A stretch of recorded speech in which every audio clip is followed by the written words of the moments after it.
Today, I'm taking a look at the Marvel Legends 85 Years Wolverine, based on his appearance from Astonishing X-Men. I'm also going to try out a bunch of head swaps, so stick around, bub. You don't want to miss it.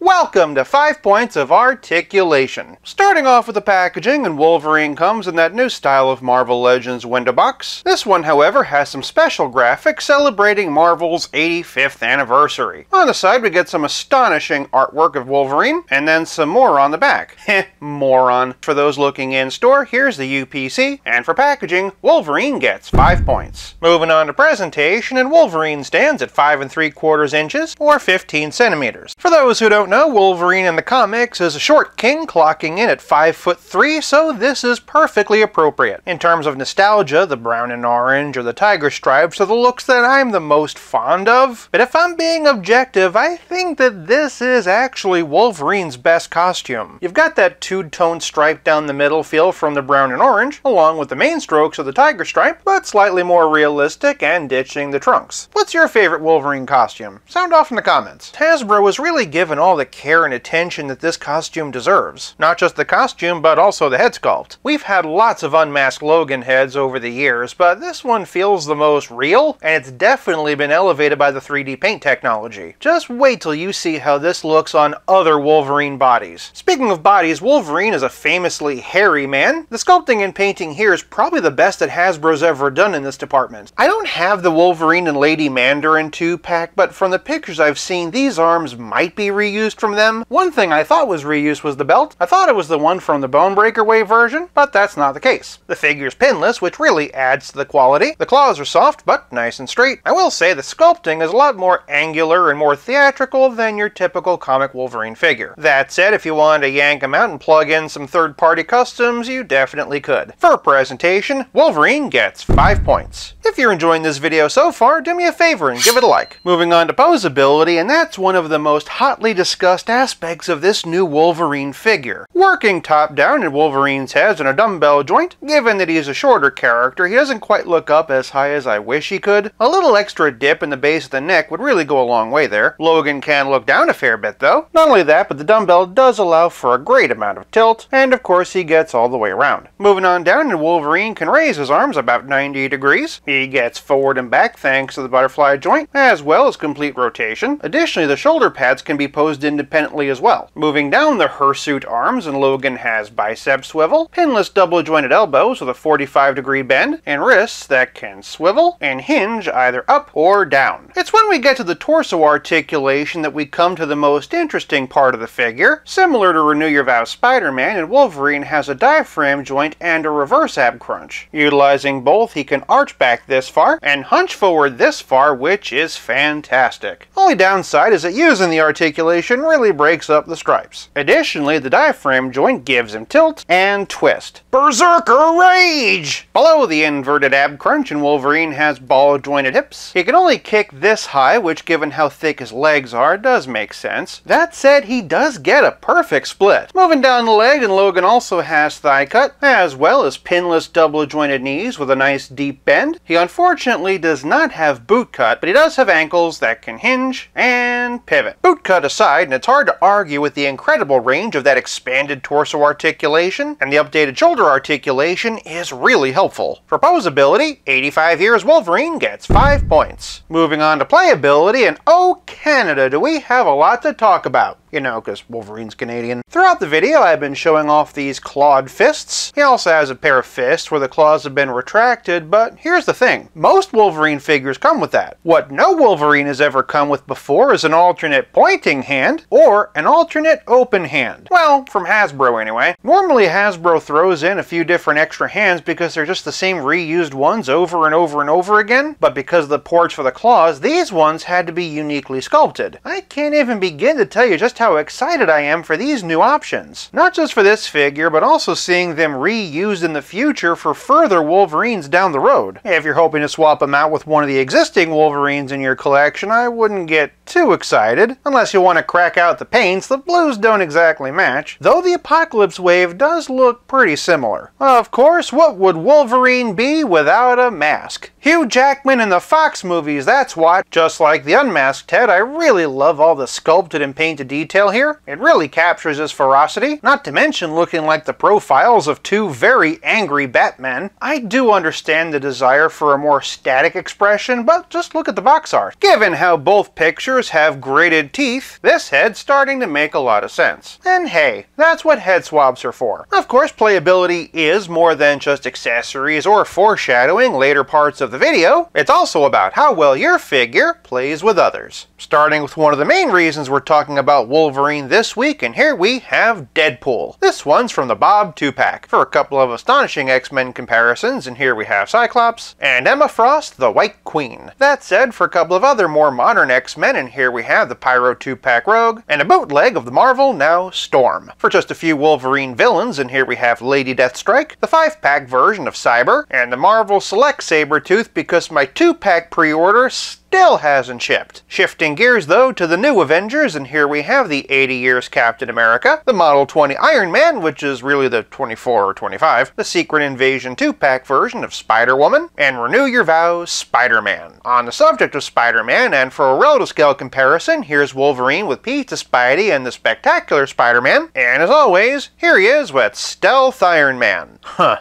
No healing factor, huh, bub? No, but at least my first solo movie launched a franchise instead of killing one. But don't worry, bub. I'm the best there is at what I do, and what I do best is head swaps. First things first, and here we have the retro card reissue of the Juggernaut Wave Brown and Orange. This is a static expression and technically does fit on this body. Unfortunately, the orange is just a bit too dark. That said, if you were determined, a little yellow paint would go a long way. There is an alternate unmasked head that came with the retro card, but come on, this is definitely a step down. The funny thing is, if I'm not mistaken, this is the head of the original Hasbro Astonishing X-Men Wolverine. Other way around though, and the unmasked Astonishing head on the brown and orange body looks incredible. The skin tones are actually a pretty decent match, and the proportions are just right. That said, if you wanted to use the masked head, the yellow is a bit too bright. Next up, and here we have the Love Triangle 3-pack. The yellows are a pretty decent match, as are the skin tones, and I'll admit I do kinda like the taller points of the mask on the Astonishing costume. This particular set also included a battle-damaged head, and that makes for a pretty fun alternate look here. Conversely, if you prefer your Wolverine with shorter ears, then this is a great option. On camera, the Astonishing yellow being a little bit darker stands out, but not so much in person. The only thing you might be distracted by is the seam running down the middle. Again, what really sells it though is the alternate head. The skin tones are a bit different this time around, but with some creativity for figure photography purposes, I do think you could make this work. You would, however, have a harder time making the House of X-Wave version work. Not only are the yellows different, but this mask is brown instead of black. There's also a matter of that gray stubble. If, however, you were willing to sacrifice a head to repainting, this is a really fun option. There are so few figures in existence of Wolverine smiling that this is pretty unique, and apart from the colors, the style perfectly matches with Astonishing. Naturally, the unmasked Astonishing head looks good on this body. If you wanted to sacrifice a head the other way around, you could always repaint the Astonishing to match the House of X body. It creates a really nice look for the character. Really, it just all boils down to which costume you prefer. One swap that'll be a bit harder to fudge is the 5-pack version. Because of all the exposed skin, the flesh tones not matching is a